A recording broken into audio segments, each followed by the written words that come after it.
Film diawali dari pasangan suami istri yang sedang mandi sambil enak-enak. Mereka lalu berpindah tempat dan melanjutkannya di kamar. Terlihat juga anak mereka yang bayi bernama Nick turun dari kasurnya. Karena Nick tertarik untuk melihat salju, ia mendekati jendela dan berdiri di atas jendela. Karena Nick masih bayi, dia pun tak bisa berpegang dengan baik. Dan sampai akhirnya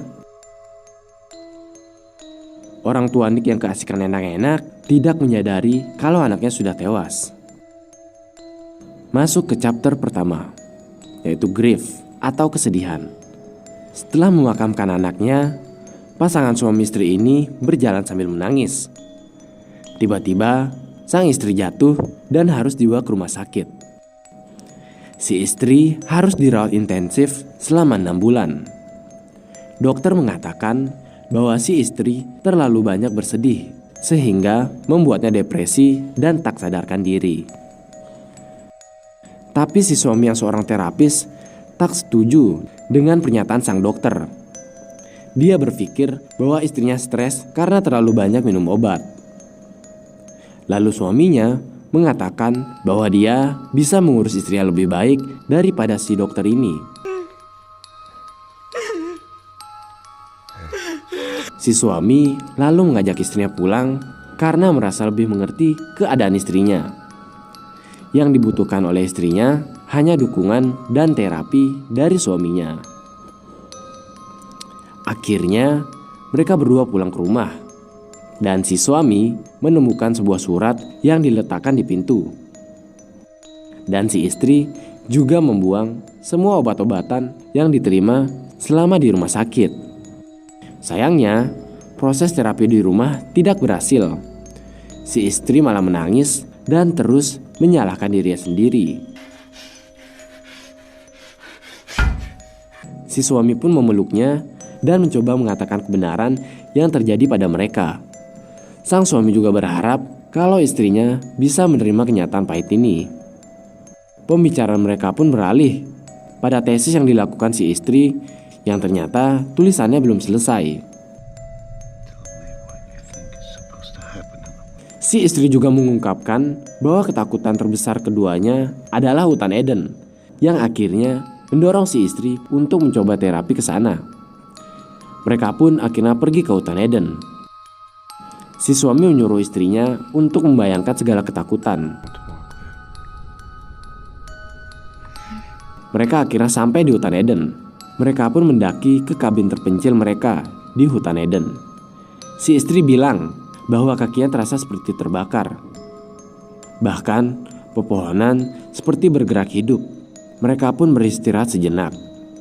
Si suami pergi melihat-lihat hutan. Dan dia pun melihat seekor rusa yang baru saja melahirkan. Namun anaknya masih menyangkut dan tidak bisa keluar sepenuhnya. Selanjutnya, chapter 2, yaitu pain atau rasa sakit. Akhirnya, mereka pun melanjutkan perjalanan. Saat di jembatan, si istri gelisah saat melangkah. Lalu ia berlari dan meninggalkan suaminya.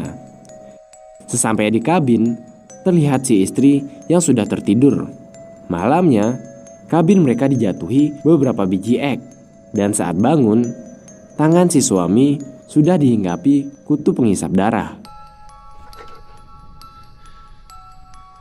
Keesokan harinya, sang suami membimbing istrinya untuk berjalan. Tiba-tiba, seekor anak burung elang jatuh dari pohon dan dikerumuni oleh semut. Scene pun berpindah pada masa lalu yang dimana si istri sedang melakukan hipotesisnya. Dia memotong suatu halaman dari buku yang berjudul Gynosid. Namun, dia berhenti gara-gara ia mendengar suara Nick yang menangis. Dia mencari Nick di sekitaran. Ternyata Nick sedang berada di gudang dan sedang bermain. Suaminya mengatakan bahwa itu hanyalah halusinasi dari kepanikan si istri. Si istri tiba-tiba memberontak dan mencoba memukul suaminya. Namun, sang suami berhasil menangkap dan menenangkan istrinya. Istrinya mulai mengatakan hal-hal yang aneh-aneh tentang hutan Eden. Misalnya, hutan itu sebenarnya adalah gereja setan, dan saat angin berhembus, dia adalah nafasnya. Suaminya lalu menutup jendela dan menulis di catatannya, ketakutan terbesar dalam hidup istrinya adalah setan.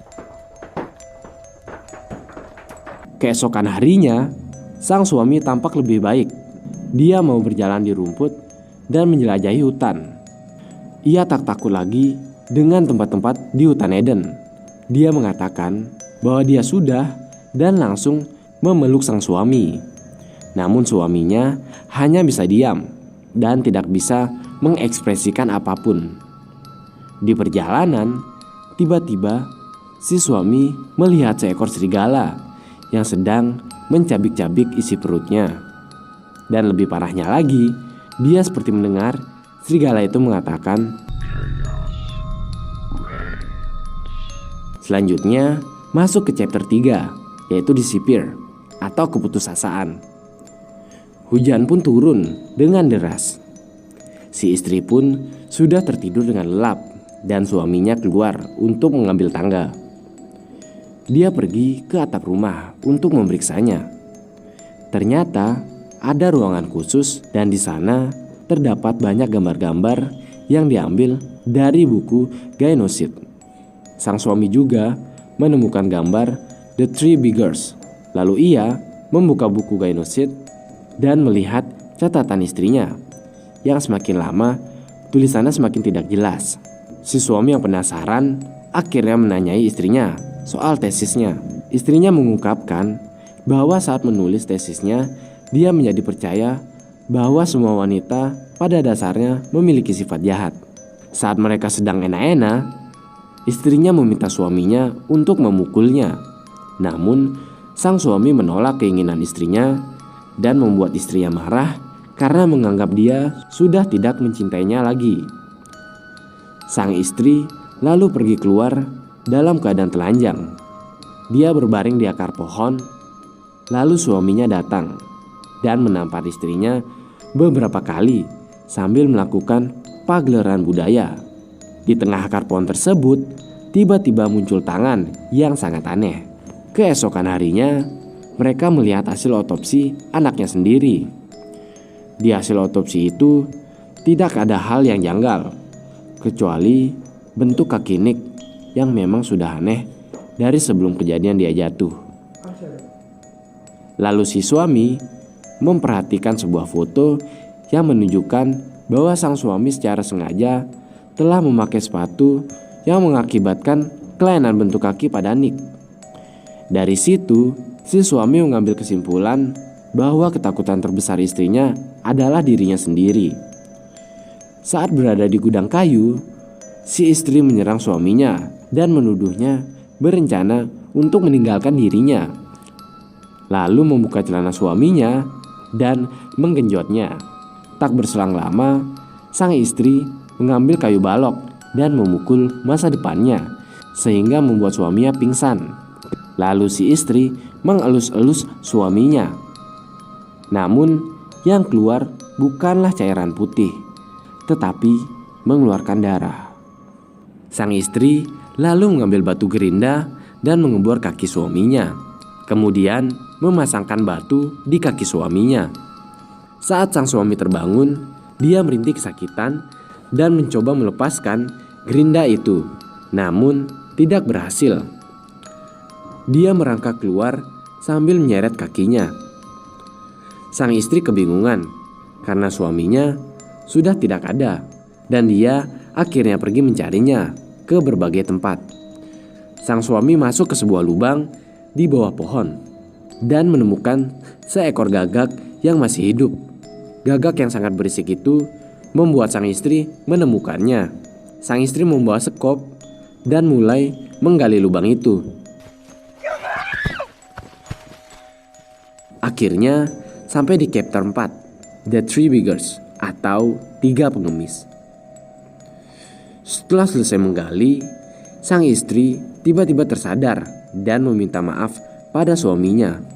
Mereka hendak melepaskan gerinda yang menempel di kaki sang suami.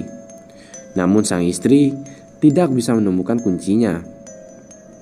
Dia lalu membawa suaminya kembali ke kabin dan hendak membunuh suaminya. Namun sang istri menunggu kedatangan dari The Three Beggars karena sang istri masih berpegang pada hipotesisnya, yang dimana ketika The Three Beggars itu datang harus ada yang mati, dan orang itu adalah suaminya sendiri. Sang istri lalu mengambil gunting dan membuka celananya. Lalu dia menggunting kemaluannya hingga berdarah. Adegan tiba-tiba flashback yang menceritakan Nick memanjat ke jendela, tetapi ibunya tak bertindak dan sengaja agar Nick terjatuh dari jendela. Karena saat adegan flashback ditunjukkan ada seekor rusa di belakang Nick, yang mungkin itulah tujuan dari ibunya, yaitu membiarkan Nick tewas.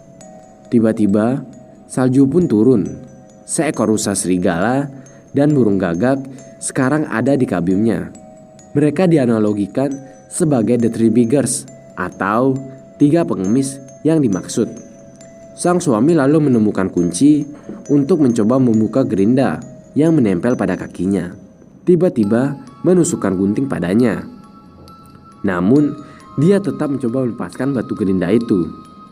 Sang suami yang berhasil melepaskan batu itu langsung mencekik istrinya hingga tewas. Lalu si suami membakar istrinya dan meninggalkannya. Sang suami lalu berjalan meninggalkan hutan Eden sambil menggunakan tongkat kayu. Dia sempat berhenti sesaat untuk memakan buah beri dan bertemu dengan The Three Beggars atau 3 pengemis. Tak lama kemudian, di bawah sinar matahari, sang suami bertemu dengan puluhan wanita datang mendekatinya, yang dimana wajah wanita itu tak terlihat.